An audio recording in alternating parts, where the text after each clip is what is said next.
হচ্ছে তার সেকুলারিজম, তার ধর্মনিরপেক্ষ মতবাদ। এখন সে যদি ইসলামেরটা মানে ধর্মনিরপেক্ষ মতবাদের অর্ডার মানতে পারবে না, আর যদি ধর্মনিরপেক্ষ মতবাদের অর্ডার মানে ইসলামের অর্ডার সে মানতে পারবে না। আপনি কি একসাথে, আপনাকে যদি আমি বলি যে তুমি এই জায়গা থেকে উঠে যাও, আর হুজুর বললেন তুমি এই জায়গায় বসে থাকো, আচ্ছা বলেন এই দুইটা অর্ডার একসাথে বাস্তবায়ন করতে পারবে? তুমি উঠে যাও আর তুমি বসে থাকো, দুইটা অর্ডার একসাথে বাস্তবায়ন করা যাবে? একটা মানতে হবে, আরেকটাকে অমান্য করতে হবে। কথা বলেন ঠিক না বেঠিক?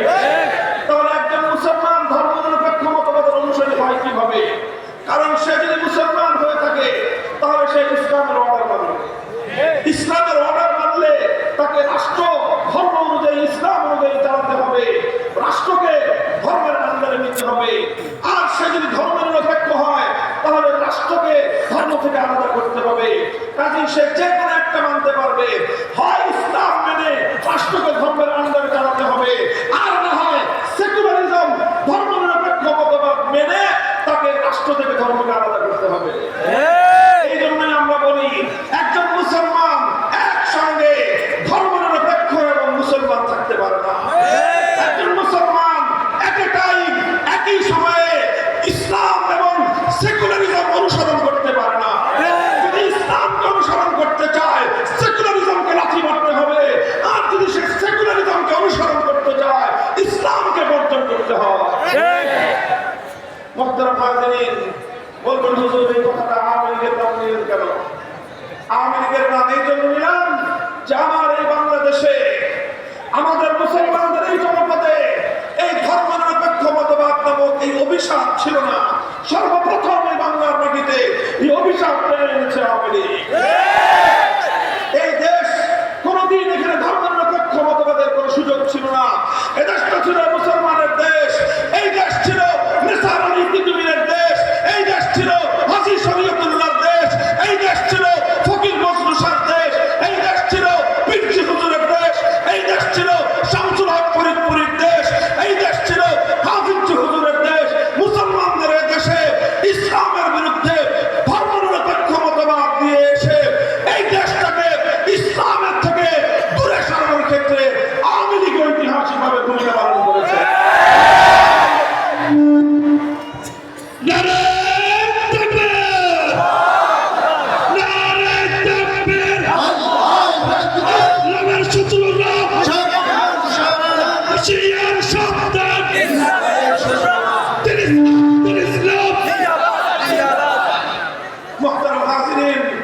এই জন্যই আমি বলি, আমার এই কথাটা ঠান্ডা মাথায় সকলে চিন্তা করবেন যে মুসলমান কোনদিন ধর্মনিরপেক্ষ হতে পারে না।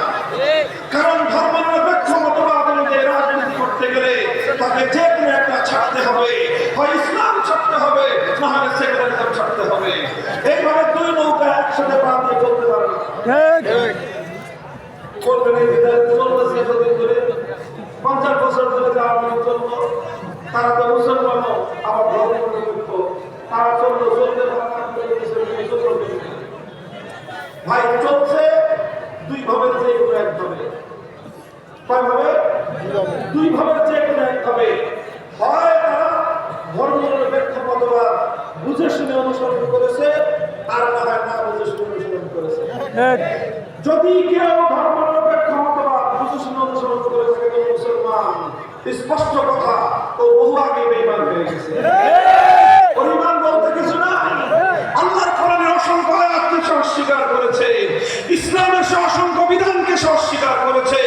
আল্লাহর কোরআনের একটা আয়াতের বিপক্ষে যদি কেউ অবস্থান নেয়, সে হাজি গাজী ফাঁসি হতে পারে, ইমানদার হতে পারে না।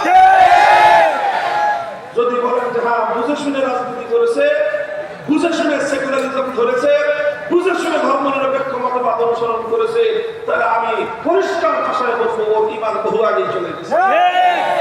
আর যদি বলেন যে আমাদের বুঝি নাই, না বুঝতে করছি, এবং আমাদের দেশের অধিকাংশ যারা রাজনীতি করে না বুঝতেই পারে, না বুঝে যারা করে এদেরকে বলা হয় গণতন্ত্রের দল। না বুঝে যখন কোনো মতবাদ অনুসরণ করে তখন এদেরকে বলা হয় গণতন্ত্রের দল। কথা বলেন ঠিক না? তাহলে মুসলমান হয়ে যারা ধর্মনিরপেক্ষ মতবাদের অনুসরণ করে তারা হয় বেঈমান, না হয় মূর্খ। কারণ যে কোনো একটা মানতে হবে, ইসলাম এবং সেকুলারিজম একসাথে চলতে পারে না। সেকুলারিজম চলতে পারে হিন্দুদের দেশে, ধর্মনিরপেক্ষ মতবাদ চলতে পারে বৌদ্ধদের দেশে, ধর্মনিরপেক্ষ মতবাদ চলতে পারে খ্রিস্টানদের দেশে। এই জন্য হিন্দুরা ভারতে ধর্মনিরপেক্ষ মতবাদ চালায়, চায়নায় বৌদ্ধরা ধর্মনিরপেক্ষ মতবাদ চালায়, খ্রিস্টানরা ইউরোপ আমেরিকায় ধর্মনিরপেক্ষ মতবাদ চালায়, কিন্তু মুসলমানরা ধর্মনিরপেক্ষ মতবাদ চালাতে পারে না।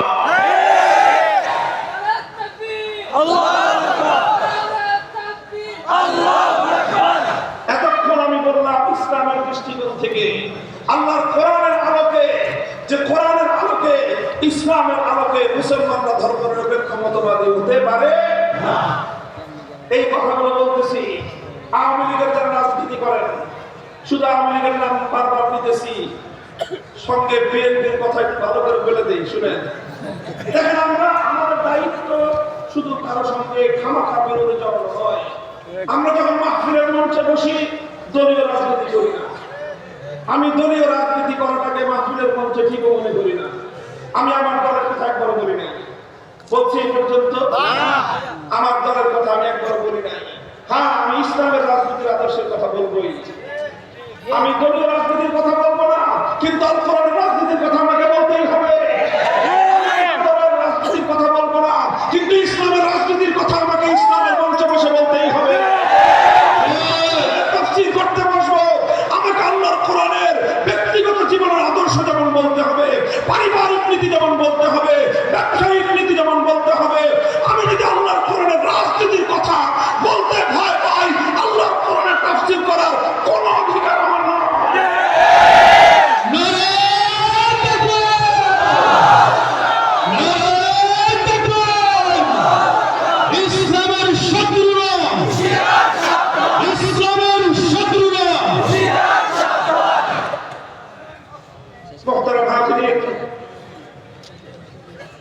ঐতিহাসিক একটা দৃষ্টিকোণ থেকে কথা বলবো, সব কথাই বলবো। আমি এতক্ষণ বললাম ইসলামের দৃষ্টিকোণ থেকে, আল কোরআনের দৃষ্টিকোণ থেকে, শরীয়তের দৃষ্টিকোণ থেকে বাংলাদেশে ধর্মনিরপেক্ষ মতবাদ চলতে পারে না। কারণ বাংলাদেশের ৯৭% মানুষ মুসলমান। মুসলমানরা যদি আল্লাহর কোরআন মানতে হয়, মুসলমানরা যদি আল্লাহর নবীর হুকুম মানতে চায়, মুসলমানরা যদি আল্লাহর হুকুম মানতে চায়, ইসলাম মানতে হবে, সেকুলারিজম মানতে পারবে না।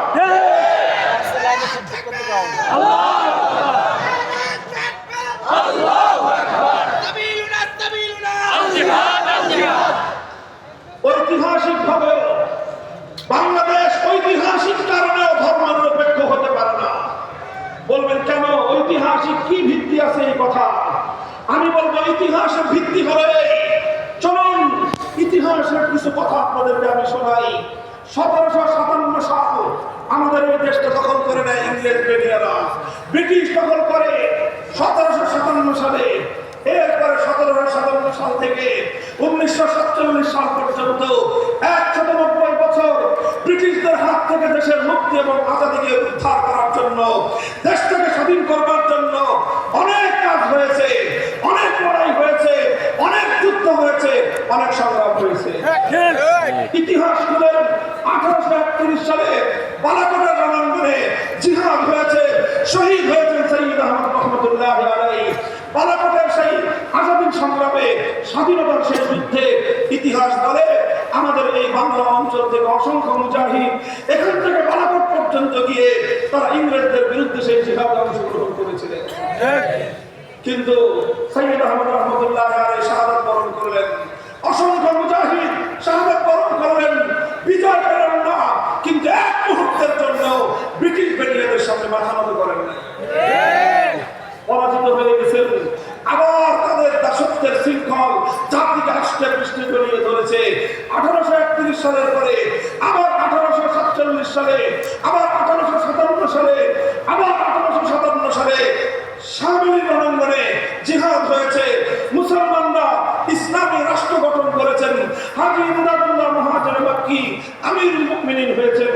হুজ্জাতুল ইসলাম কাসিম নানুতুবি রহমাতুল্লাহি আলাইহি প্রধানমন্ত্রী হয়েছেন।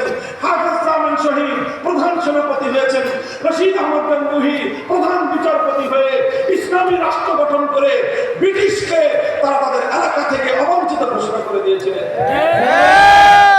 এর প্রেক্ষিতে ব্রিটিশরা হামলা চালায়, যুদ্ধ হয় সামনের রণাঙ্গনে। সেই যুদ্ধে অসংখ্য মুজাহিদ গ্রহণ করেন। প্রধান সেনাপতি হাফেজ জামান রহমতুল্লাহ আলাইহি শাহাদাত বরণ করেন। 1857 সালেও মুসলমানরা পরাজিত হয়। পরাজয়ের পর সেখানে মুসলমানদের রক্তক্ষরণ থেমে যায় নাই। ঘরে ঘরে তল্লাশি চালায়, আলেম ওলামাদেরকে ধরে নিয়ে গিয়ে ফাঁসি কাস্টে ঝুলিয়ে গাছের মধ্যে ঝুলিয়ে রেখেছিল।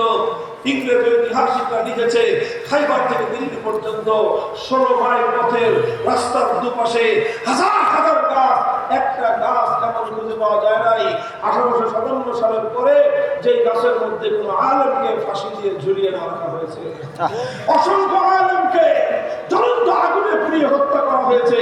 মহিষের চামড়ার মধ্যে আলেমদেরকে ভরে ভরে আগুনে পুড়িয়ে হত্যা করা হয়েছে, অথবা গঙ্গা খরস্রোতা গঙ্গার যমুনার পানিতে তাদেরকে ভাসিয়ে দেওয়া হয়েছে। কত আলেম শহীদ হয়েছে, ইতিহাস তার কোনো হিসাব জানে না। ঘরে ঘরে ইতিম হয়েছে আলেমদের সন্তানরা, ঘরে ঘরে বিধবা হয়েছে আলেমদের স্ত্রীরা, কম খালি হয়েছে আলেমদের মায়েদের সমস্ত কোরবানি, সব ত্যাগের কোরবানি আলেমরা স্বীকার করেছেন। কিন্তু ব্রিটিশদের সঙ্গে তারা আপোষ করেন নাই, মাথা নত করেন নাই। এরপর 1857 সালে যখন পারলেন না, ওনারা যুদ্ধের কৌশল চেঞ্জ করলেন। তারা যুদ্ধের কৌশল চেঞ্জ করে 1866 সালে দারুল উলূম দেওবন্দ নামক মাদ্রাসা প্রতিষ্ঠা করলেন। সেই মাদ্রাসা প্রতিষ্ঠা করা হয়েছিল শুধু ছাত্রদেরকে পড়ানোর জন্য নয়, সেই দেওবন্দ মাদ্রাসা প্রতিষ্ঠা করা হয়েছিল উদ্দেশ্য ছিল এই মাদ্রাসায় পড়াশোনা করবে, আর পড়াশোনার আড়ালে এখান থেকে আজাদির সৈনিক তৈরি হবে, এখান থেকে মুক্তিযোদ্ধা তৈরি হবে, যারা ব্রিটিশদের হাত থেকে দেশটাকে আবার মুক্ত এবং স্বাধীন করবে। সেই সৈনিক তৈরি হয়েছে, 80 বছর সংগ্রাম করেছে, 80 বছর লড়াই করেছে, তাহরিকে রেশমি রুমাল লড়াই করেছে আলেম সমাজ, লড়াই করেছে দেওবন্দের সন্তানেরা, তাহরিকে খেলাফত আলেমরা সব সংগ্রাম করেছে, লড়াই করেছে আলেম সমাজ। অনেক লড়াই, অনেক সংগ্রাম, অনেক রক্তক্ষরণ, অনেক ত্যাগ প্রতীক্ষার পরে 1947 সালে ব্রিটিশরা দেশ থেকে বিতাড়িত হয়েছে। এখান থেকে দেশ থেকে তারা পালিয়ে যেতে বাধ্য হয়েছে। 1947 সালে ব্রিটিশরা যখন এই দেশটা ছেড়ে চলে যায়, তখন প্রশ্ন ছিল এই দেশটা সামনে চলবে কিভাবে। 190 বছর পর্যন্ত ব্রিটিশরা চালিয়েছে, এর আগে 800 বছর পর্যন্ত মুসলমানরা শাসন করেছে। ব্রিটিশরা চলে যাওয়ার পরে এখন প্রশ্ন আসলো এই দেশ চলবে কিভাবে। হিন্দু আর মুসলিম দুই জাতি তখন ছিল প্রধান জাতি, হিন্দু আর মুসলিম। বাংলাদেশের কথা বলতেছি না আমি, গোটা সাবকন্টিনেন্টাল, গোটা ভারত উপমহাদেশ, এই ভারত, পাকিস্তান, বাংলাদেশ, শ্রীলঙ্কা, নেপাল সহ বিশাল এলাকা, এই এলাকার প্রধান দুই জাতি, একটা হলো হিন্দু আর একটা হলো মুসলমান। হিন্দুরা বলল যে আমরা দেশ চালাবো ধর্মনিরপেক্ষ মতবাদের অনুযায়ী। হিন্দুরা চাইল দেশটাকে ধর্মনিরপেক্ষ মতবাদ অনুযায়ী চালাতে, কারণ ধর্মনিরপেক্ষ মতবাদ অনুযায়ী চালালে হিন্দুদের কোনো সমস্যা নাই। আর ওরা ধর্মনিরপেক্ষ মতবাদ ছাড়া ওদের চালানোর কোনো ব্যবস্থাও নাই, কারণ ওদের ধর্মের মধ্যে রাষ্ট্র পরিচালনার কোনো নিয়ম নীতি নেই। এই জন্য হিন্দুরা তাদের রাষ্ট্রটাকে, গোটা রাষ্ট্রটাকে তারা ধর্মনিরপেক্ষ মতবাদ অনুযায়ী চালাতে চাইল। মুসলমানরা বলল শহীদ কি তুমি রক্ত দিয়েছে ধর্মনিরপেক্ষ রাষ্ট্রের জন্য নয়, হাজী শরীয়তুল্লাহ সংগ্রাম করেছে ধর্মনিরপেক্ষ রাষ্ট্র করবার জন্য নয়, সৈয়দ আহমদ শহীদ বালাকোটে শাহাদাত বরণ করেছেন ধর্মনিরপেক্ষতার জন্য নয়, হাফেজ জামান রহমতুল্লাহ আলাইহি শাহাদাত বরণ করেছেন ধর্মনিরপেক্ষ রাষ্ট্র করবার জন্য নয়। এই হাজার হাজার লক্ষ প্রাণের রক্ত গিয়েছে একমাত্র আল্লাহর জমিনে আল্লাহর কোরআনের শাসন কায়েম করবার জন্য।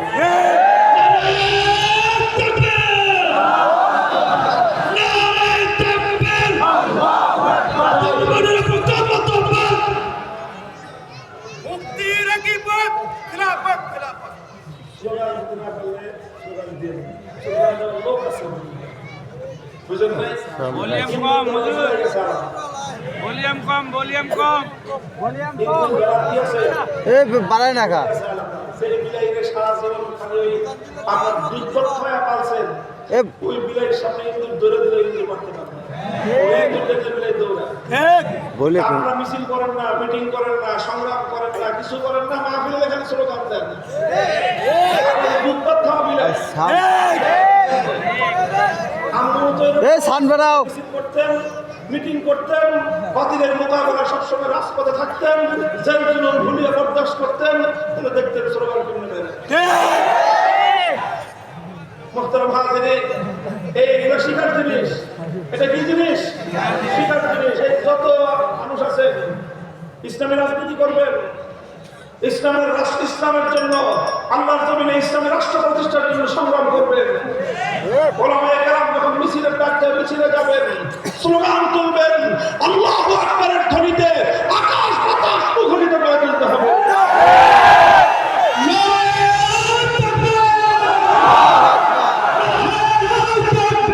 আল্লাহু আকবার ইসলাম ইসলাম জিন্দাবাদ জিন্দাবাদ ইসলাম ইসলাম জিন্দাবাদ জিন্দাবাদ দিল্লি में ढाका ঢাকা ঢাকা दिल्ली में ढाका ঢাকা ঢাকা नाराए तकबीर আল্লাহু আকবার মোহতারাম হাজিরিন, বলতেছিলাম তখন হিন্দুরা বলল দেশ চলবে ধর্মনিরপেক্ষ মতবাদ অনুযায়ী।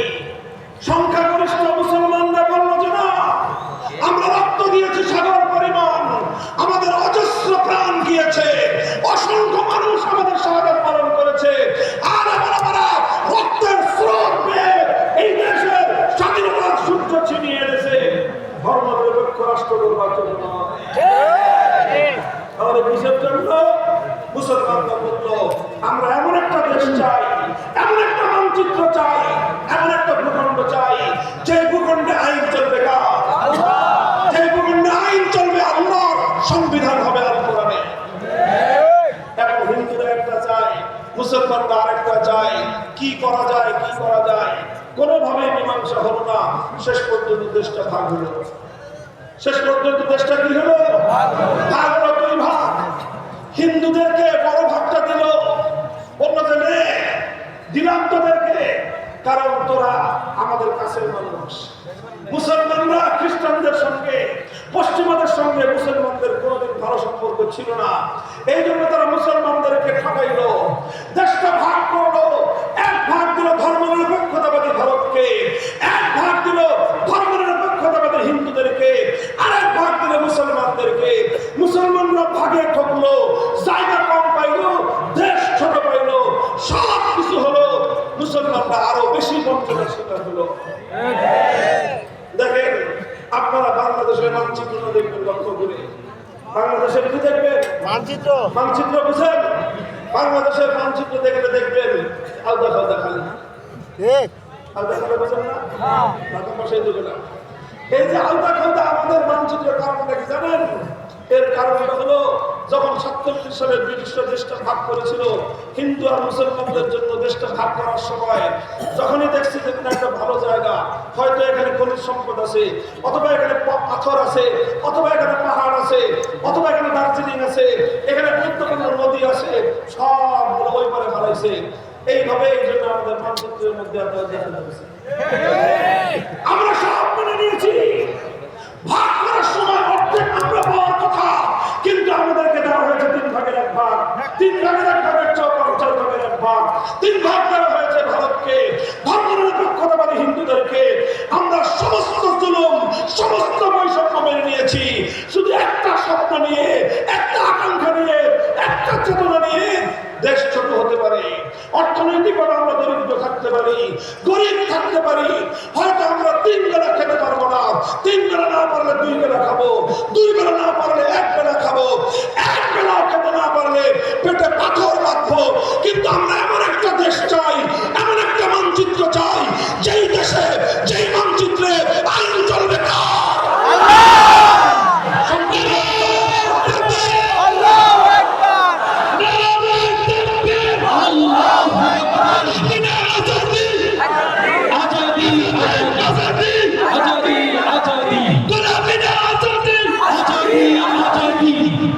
মোহতারাম হাজিরিন, দেশ শেষ পর্যন্ত এইভাবে ভাগ হলো।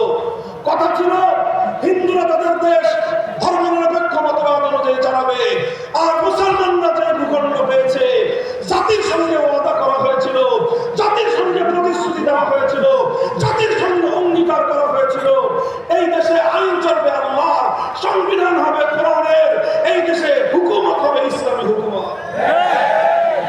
দুর্ভাগ্যজনক ভাবে 24 বছর পর্যন্ত স্বৈরাচারী পশ্চিম পাকিস্তানের শাসক বর্গী, পশ্চিম পাকিস্তানের স্বৈরাচারী শাসক গোষ্ঠী 24টা বছর আমাদের সঙ্গে গাদ্দারি করেছে, বিশ্বাসঘাতকতা করেছে।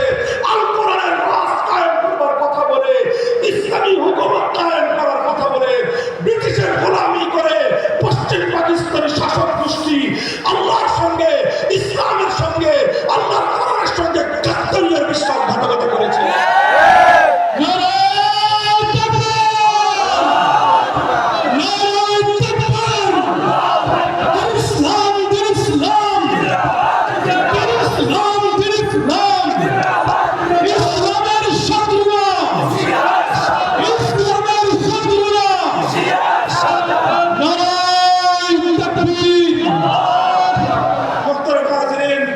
এইভাবে যখন ওরা গাদ্দারি করলো, ওদের গাদ্দারির ইতিহাস বড় নির্মম ইতিহাস, অনেক কঠিন ইতিহাস। বারবার আমাদের আলেম সমাজ পশ্চিম পাকিস্তানের সৈন্য শাসকদেরকে বলেছিল যে আপনারা তো জাতির সঙ্গে অঙ্গীকার করেছিলেন, কমিটমেন্ট দিয়েছিলেন, ওয়াদা করেছিলেন, যদি মুসলমানদের জন্য আলাদা রাষ্ট্র হয় সেই রাষ্ট্রে আপনার কোরআনের আইন চলবে, এখন আপনারা কোরআনের আইন বাস্তবায়ন করেন না কেন? তখন ওরা বারবার একটা জবাব দিত, কি জবাব জানেন? বলতো যে হুজুর, রাষ্ট্রটা শিশু রাষ্ট্র, তো ইসলামের এই কড়াকড়ি আইন এটা খায় এখন হজম করতে পারবে না। এই শিশুটা একটু বড় হোক, বড় হলে যখন শক্ত খাওয়া হজম করতে পারবে তখন আমরা ইসলামের হুকুমত কায়েম করবো। হুজুরা বলেন ঠিক আছে, তোমার শিশু বড় হোক। 10 বছর যায়, 15 বছর যায়, 20 বছর যাওয়ার পরে হুজুর আবার চেয়ে এলো যে তোর এই বুড়া খাটার শিশু বড় হয়েছে। বুঝলেন না এই কথা? 24 বছর পার হয়ে যায়, বুড়া খাটাস বলা কি হয় না? বড় হয় না। ভাই, অনেক দুঃখের কথা। শেখ রাদিসাল্লাহ আজিজুল্লাহ রহমতুল্লাহ আলাইহি হৃদয়ে রক্তক্ষরণ নিয়ে কৌতুকটা বলতেন। 24 বছর পার হয়ে গেল, তোর বুড়া খাটাস বলা এখন কি হলো না?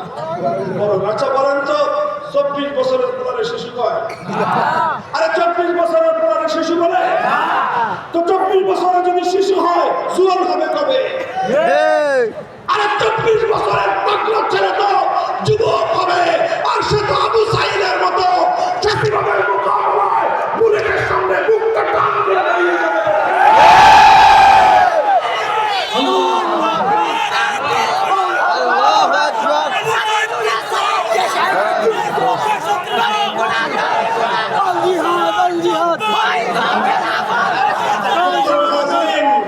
এইভাবে 24 বছর পর্যন্ত গাদ্দারি করে, বিশ্বাসঘাতকতা করে পশ্চিম পাকিস্তানে যখন চূড়ান্তভাবে সীমালঙ্ঘন করলো, আমার আল্লাহ পাক রব্বুল আলামিন এই 24 বছরের বুইড়া খাটা শিশুকে ভেঙে টুকরো করে দিলেন। যেই বলা 24 বছরের জোয়ান হয় না, ওটা 90 বছরের হবে না, এটা দরকার নেই, বাধ্য এটা।